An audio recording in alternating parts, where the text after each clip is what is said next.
Bonjour et bienvenue sur le quiz de la semaine.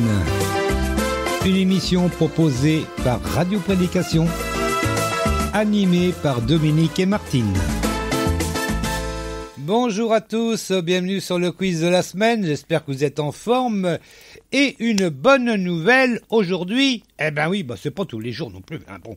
Une bonne nouvelle aujourd'hui, le retour de Martinette. Bonjour Martinette. Bonjour tout le monde, bonjour mon cher mari. Bonjour ma chère Comment allez-vous tous? Tous, je sais, oui je tousse d'ailleurs.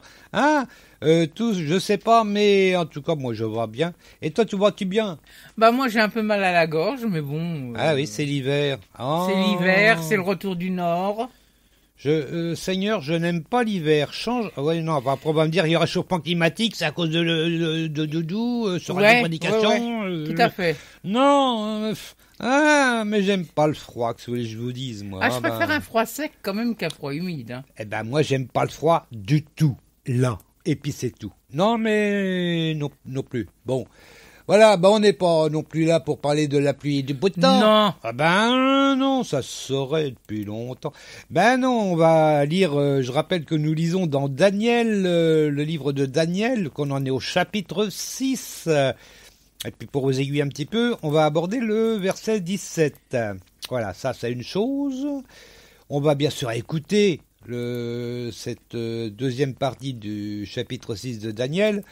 On aura également de la musique. On aura Emeline Versaillo, qu'on connaît depuis peu d'ailleurs, que c'est Pray FR, P-R-A-Y, FR, c'est français, hein, heureusement qu'il y a le FR.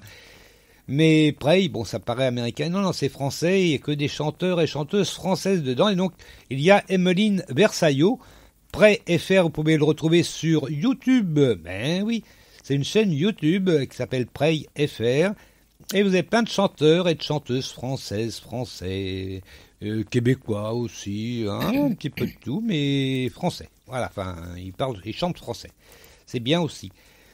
Et puis, on aura sans doute, on va aller du côté de Integrity Music, je pense, avec une Nashville Live Music. Et peut-être, si on a le temps, David et Nicole Bignon. Bignon, ça fait français, mais oui et non. David et Nicole Bignon qui nous interpréteront The Reason. Ça, c'est si on a le temps. Ça va dépendre de nous. Et puis, bien sûr, on a la fameuse question de Petro de l'Éternel. T'es surprise, Martinette. Eh oui, la question de Petro de l'Éternel qu'on va vous poser tout de suite maintenant. Eh oui. Alors, donc, la question de Petro de l'Éternel. Elle est relativement facile. Là, par contre, j'ai changé un petit peu l'énoncé, les propositions de réponse, parce que dans la Bible Summer, c'était pas tout à fait pareil. Donc, je préférais prendre la version Summer. Voilà. Alors, la question de ces 4 propositions... Qu'est-ce que Jacob avait vu dans le rêve qu'il fit à Béthel?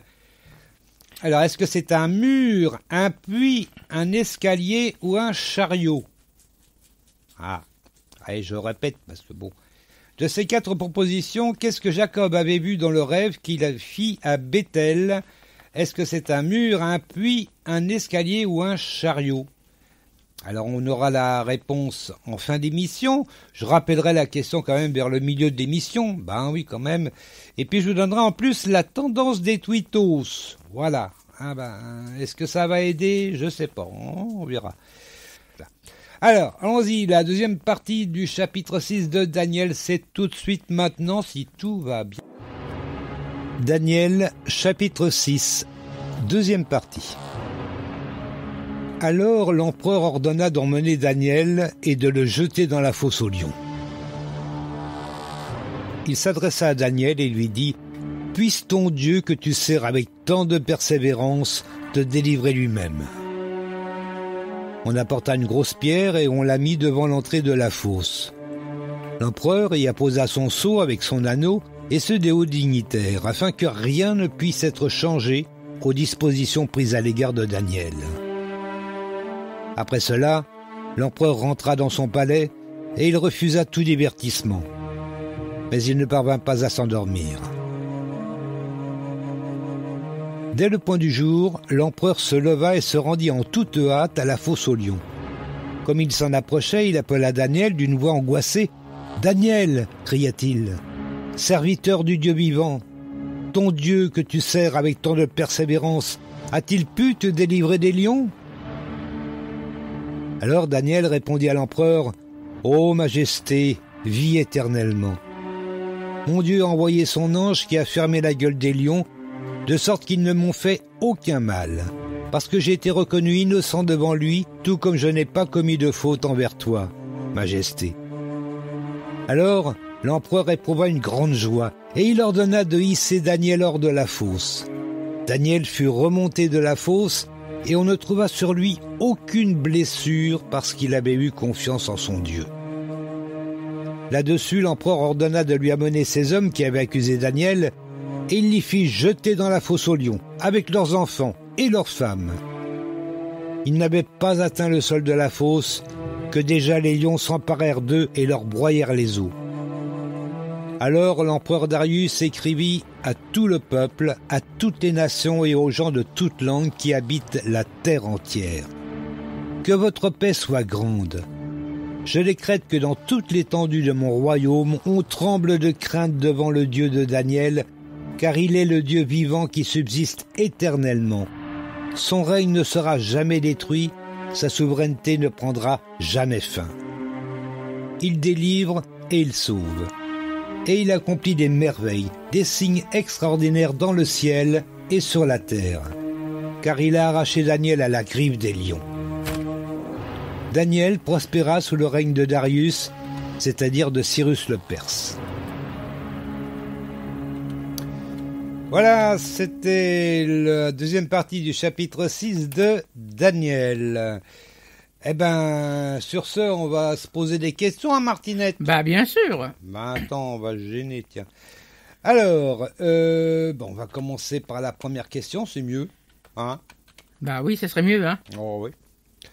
Alors, première question, dans quoi fut enfermé Daniel? Dans quoi fut enfermé... C'est facile, ça, hein? Dans quoi fut enfermé Daniel? Une fosse, une prison ou une pièce?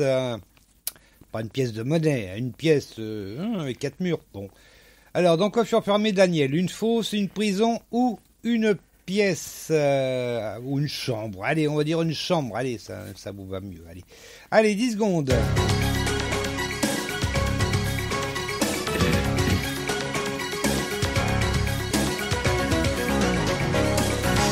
Une fosse au lion. Tu dirais une fosse au lion. Est-ce que c'est bon, ça? Oh.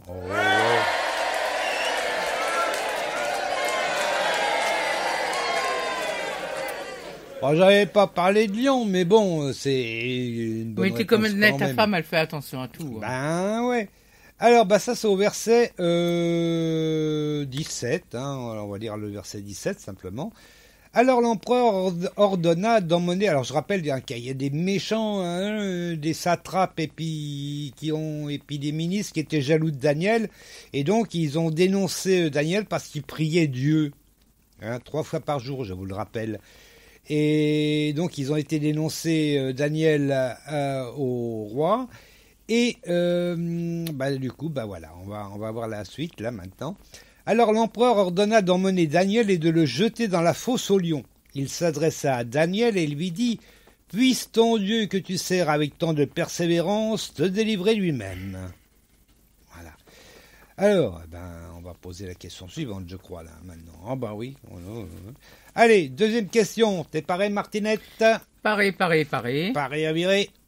Allez. Darius passa-t-il une bonne nuit? Bonne nuit, les petits. Oh, ça me rappelle des souvenirs, ça. Oui. Darius passa-t-il une bonne nuit? Oui ou non? On se met 10 secondes, quand même.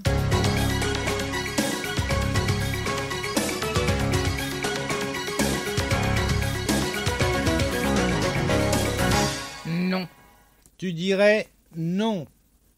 Ça me semble être une bonne réponse encore, hein. Allez. Je fais tout de mémoire. Quoi dis-tu? Je fais tout de mémoire. C'est bien. Par rapport à ce que tu as lu. Oui. Alors ça c'est au verset 19. Il a passé une mauvaise nuit, le pauvre. Bah, il aime bien Daniel, l'empereur. Oui. Hein. Je dis l'empereur parce que je rappelle que la Summer, c'est la seule qui parle d'empereur. Les autres parlent de roi. Ouais, les autres parlent de roi. J'étais voir, je reparlerai tout à l'heure, mais dans Wikipédia, on parle aussi d'empire. Donc, bon. Voilà. Oui, donc l'empereur aimait beaucoup Daniel, et puis il était performant surtout en plus. Hein. Et donc, ça l'ennuyait beaucoup, cette histoire. Alors, on va lire à partir du verset 18. On apporta donc une grosse pierre, on l'a mis devant l'entrée de la fosse. Hein, ça me rappelle... Oui. Hein, rappelle la mort de Jésus. Ouais, exactement. Lorsqu'on le met dans le tombeau, on pousse une grosse pierre devant pour pas quelqu'un aille le chercher. Exactement. Et ils font exactement la même chose d'ailleurs. L'empereur y apposa son sceau avec son anneau et ceux des hauts dignitaires afin que rien ne puisse être changé aux dispositions prises à l'égard de Daniel. Après cela, l'empereur rentra dans son palais et il refusa tout divertissement, mais il ne parvint pas à s'endormir. Ah, il était embêté, hein, l'empereur. Oh, ben, attends. Il aimait bien son Daniel quand même. Oh, ben, attends. Alors, on arrive à la troisième question. Qui a fermé la gueule des lions? Qui a fermé la gueule des lions? Un ange, Jésus lui-même ou le roi? Hein?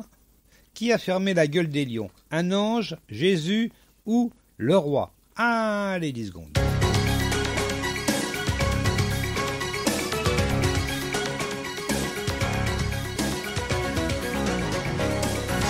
Un ange. Tu dirais... réponds pas trop vite, Martinette, les gens, ils n'ont pas le temps. Attends. Bon. Un ange, oui, c'est une bonne réponse encore. Bah oui. Dieu a envoyé son ange. Et donc, ça, on le lit à quel verset? Au verset 23. Donc, on va lire jusqu'au verset 23. On en est au 20. Alors, oui, qu'est-ce que tu voulais dire? Non. Je croyais que tu allais dire autre chose. Donc non. Oh, non, j'ai pas envie. Oh, voilà.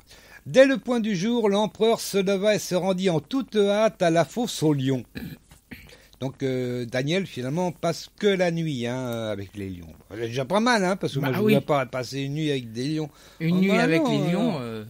Surtout qu'à l'époque il ne veut pas leur donner beaucoup à manger avant. Bon. Et comme il s'en approchait, il appela Daniel d'une voix angoissée. Oui, il n'était même pas arrivé encore à la fosse aux lions. Déjà il appelait Daniel. Daniel, cria-t-il, serviteur du Dieu vivant. Ton Dieu que tu sers avec tant de persévérance a-t-il pu te délivrer des lions? Alors, normalement, s'il avait été mangé par les lions, il n'aurait rien répondu, Daniel. Oui, ça aurait été logique. Allô, Daniel? Non, je suis pas là. Ah bon. Alors, Daniel répondit à l'empereur, « Ô Majesté, vis éternellement. Mon Dieu a envoyé son ange qui a fermé la gueule des lions de sorte qu'ils ne m'ont fait aucun mal, parce que j'ai été reconnu innocent devant lui. Tout comme je n'ai pas commis de faute envers toi, Majesté. » Voilà. Donc, c'est un ange, hein. C'est pas Jésus, c'est pas Dieu, c'est pas... C'est Dieu qui a envoyé son ange. Voilà. Ah bah Dieu, il envoie, hein. Attendez, Attendez, il va pas venir à chaque fois lui-même, quand même. Oh. Alors, qu'est-ce que je dis encore comme bêtise aujourd'hui? Oh, c'est bien parti encore. Allez, on avait la quatrième question. Que devint ceux qui avaient accusé Daniel? Que devint ceux qui avaient accusé Daniel? Les méchants, satrapes et tout ça. Ils furent mis en prison, ils furent expatriés ou ils furent jetés dans la fosse également?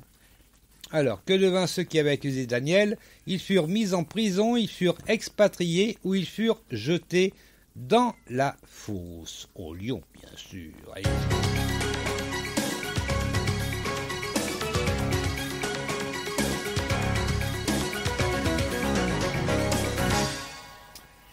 Qu'est-ce que tu répondrais, Martinette? Ah tu m'as dit d'attendre. Alors. Ah oui. Dans la fosse aux lions. Oui, parce que les auditeurs, il faut quand même le temps qu'ils cherchent, qu'ils répondent pour eux, parce que bon. Tu l'as dit dans la fosse au lion, bah oui, comme Daniel, ils ont eu le sort de Daniel, mais sauf que ça s'est pas tout à fait passé de la même façon du coup. Non. Ah, bah ils ont pas le bol, hein. Non, parce que là, ils ont envoyé toute la famille. Ah, et en plus. Donc ça c'est